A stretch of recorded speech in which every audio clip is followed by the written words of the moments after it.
आपको याद है 90s के ज़माने का ये टेबल फैन। अब ये फ़ैन है तो हवा तो देता ही था, पर इसमें एक ख़ास बात ये थी कि इसके पीछे एक बटन दिया होता था जिसे दबाने पर यह फ़ैन कुछ इस तरह से अपनी गर्दन घुमाने लगता था, जिससे कि ज़्यादा से ज़्यादा एरिया में हवा प्रोवाइड करवा सके। तो आज इस वीडियो में जानेंगे इस टेबल फैन का वर्किंग मैकेनिज्म और ये देखेंगे कि इस बटन में ऐसा कौन सा जादू है जिसे दबाते ही ये फ़ैन ऑस्किलेट करने लगता है। तो चलिए शुरू करते हैं आज की वीडियो। इस फैन के बॉटम साइड कुछ बटन्स होते हैं जिसमें से 3 स्पीड वाले और एक फैन ऑफ करने का बटन होता है। फर्स्ट बटन दबाने पर फैन स्टार्ट हो जाता है और अपनी लोएस्ट स्पीड में घूमने लगता है।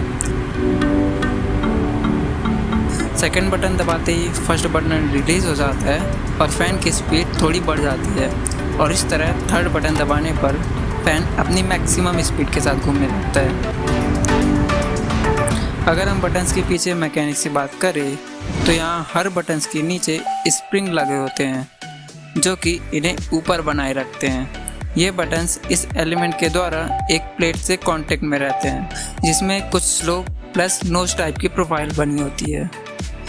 जब आप इनमें से कोई एक button let's say first button को दबाने लगते हैं तो ये प्लेट स्लाइड करने लगता है जिससे इसकी लेफ्ट साइड में लगे स्प्रिंग में दबाव बनने लगता है जो कि इसे राइट साइड की तरफ पुश करते रहती है। बटन को और ज़्यादा दबाने पर स्प्रिंग अपना काम कर देती है जिससे ये बटन इस प्लेट के इस खांचे में फंस जाता है।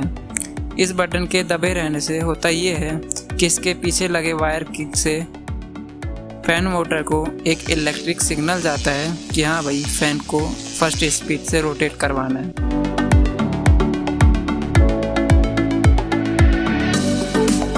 नाउ जब आप सेकंड स्पीड वाला बटन दबाने लगते हो तो ये प्लेट फिर से लेफ्ट साइड की ओर स्लाइड करने लगता है जिससे ये फर्स्ट बटन मौका पाकर आज़ाद हो जाता है, जबकि सेकंड बटन नीचे इस खांचे में फंस जाता है।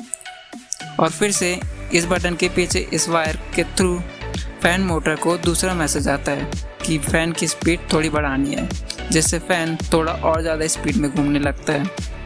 और इस तरह थर्ड स्पीड वाले बटन के साथ होता है, मतलब थर्ड बटन दबाने पर इससे पहले वाला बटन रिलीज हो जाता है और फ़ैन अपनी मैक्सिमम स्पीड के साथ घूमने लगता है।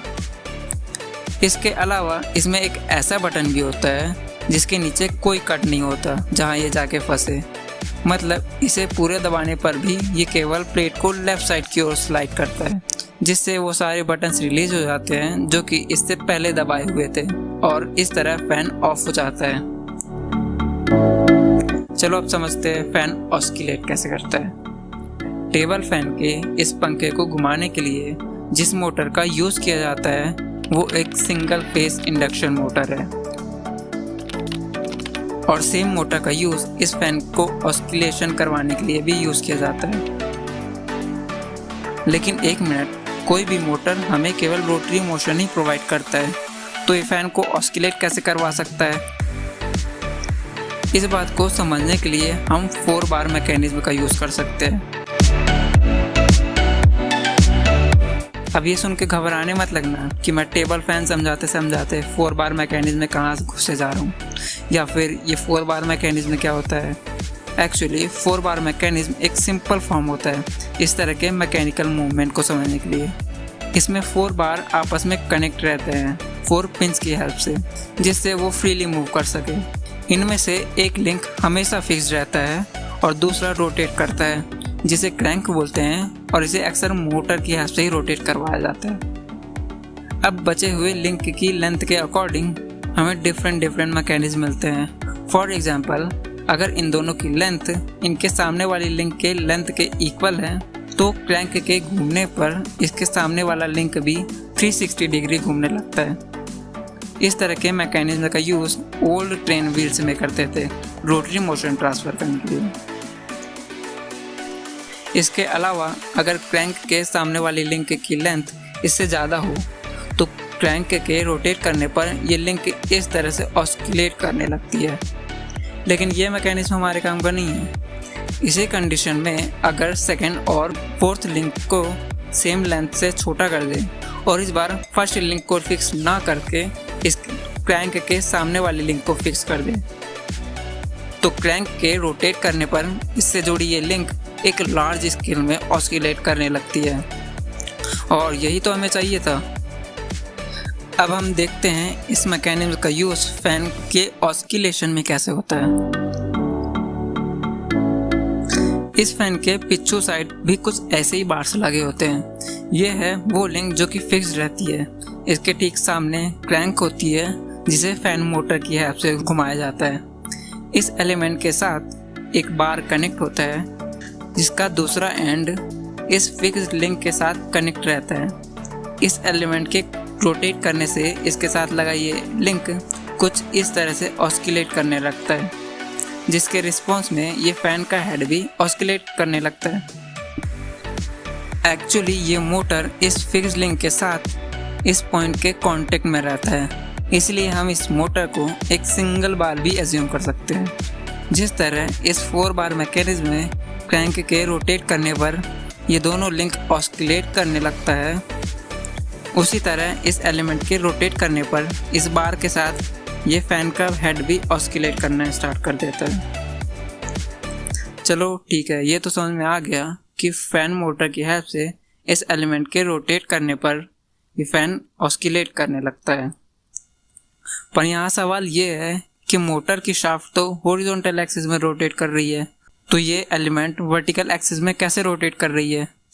वेल, इस रोटेशन को हॉरिजॉन्टल से वर्टिकल में ट्रांसफ़र करने के लिए हम कुछ गियर्स का यूज़ करते हैं जो कि इस गियर बॉक्स में छुपे होते हैं। इस मोटर शाफ्ट के एक्सटेंडेड पार्ट में एक पिनियन वॉर्म फिक्स रहता है और एक वॉर्म गियर हमेशा इस पिनियन वॉर्म के कांटेक्ट में रहता है, जो कि लगातार इसी के साथ घूमते रहता है और इस तरह हॉरिजॉन्टल रोटेशन को वर्टिकल रोटेशन में ट्रांसफ़र किया जाता है।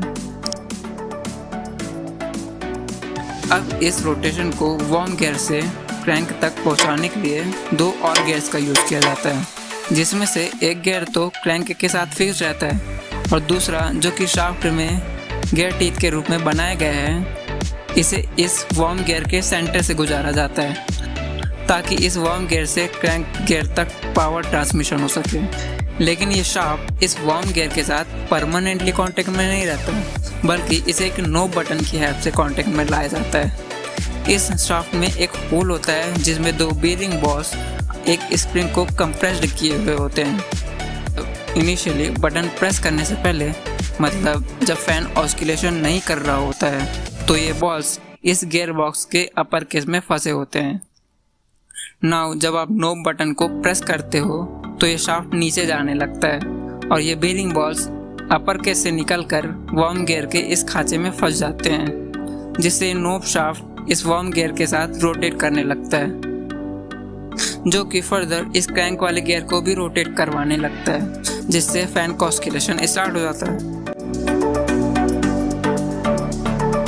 और जब आप बटन को वापस ऊपर पुल करते हो तो ये बॉल्स इस वॉर्म गियर से निकलकर फिर से अपर केस में फंस जाती है, जिससे पावर ट्रांसमिशन रुक जाता है और फैन सेम उसी डायरेक्शन में हवा देते रहता है। तो कुछ इस तरह से काम करता है फैन का ऑस्किलेशन मैकेनिज्म। वीडियो अच्छी लगी हो तो लाइक करना। तो ठीक है, मिलते हैं नेक्स्ट वीडियो में।